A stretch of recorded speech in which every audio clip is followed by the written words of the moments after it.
সন্ধ্যায় খাওয়ার জন্য একটি নাস্তা শেয়ার করব, সেটা হচ্ছে ডিম পাস্তা।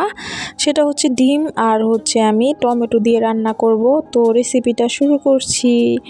প্রথমেই হচ্ছে আমি কড়াইয়ের মধ্যে জল বসিয়ে দিলাম, সাথে একটু লবণ দিয়ে দিয়েছি। জলটা নাকি আমার গরম হয়ে যাবে, এই সময় আমি দিয়ে দিলাম পাস্তাগুলো।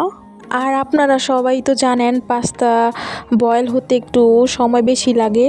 প্রায় 6-7 মিনিটের মতো আমি পাস্তাগুলো সিদ্ধ করে নেব। পাস্তাগুলো প্রায় 80%-এর মতো, আমি 80 থেকে 90%-এর মতো কুক করে নেব। আর এখানে আমি টমেটো, তারপর পেঁয়াজ, রসুন, কাঁচামরিচ কুচি করে নিয়েছি। এখন আমি কড়াইয়ের মধ্যে দিয়ে দিলাম রসুন কুচি।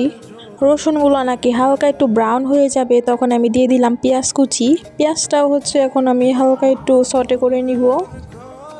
এ সময় গ্যাসটা একটু মিডিয়াম টু হাই ফ্লেমে রাখতে হবে। তারপর দিয়ে দিলাম হচ্ছে কাঁচামরিচ দিয়ে এখন ভালো করে একটু রান্না করে নিব।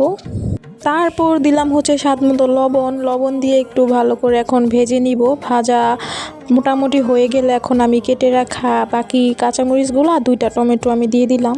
এখন এগুলাও হচ্ছে আমি ভালো করে আবার একটু রান্না করে নিব প্রায় 3-4 মিনিটের মতো। তারপর আমি দিয়ে দিলাম গোলমরিচ গুঁড়া। আর নুডলস অথবা পাস্তা যে কোনো রান্নার ক্ষেত্রে যদি গোলমরিচটা দেওয়া হয় তাহলে স্বাদটা অনেক বেশি বেড়ে যায়। এই ফাঁকে হচ্ছে আমি একটু হালকা কালার আসার জন্য একটু হলুদের গুঁড়াও দিয়ে দিয়েছি। এখন আমি হচ্ছে পেঁয়াজ, টমেটো আর কাঁচামরিচগুলো একটু সাইড করে রেখে 2টা ডিম দিয়ে দিলাম। 2টা ডিম আমি স্ক্রাম্বল করে নিব। 2টা ডিম যখন স্ক্রাম্বল হয়ে গেল তখন আমি ওই পেঁয়াজ, তারপরে টমেটো, কাঁচামরিচের সাথে একসাথে মিশিয়ে নিব। তারপর আমি আবার গোলমরিচের গুঁড়া অ্যাড করলাম। গোলমরিচের গুঁড়া দিয়ে আবার ভালো করে মিশ্রণটাকে ভালো করে মিশিয়ে নিব।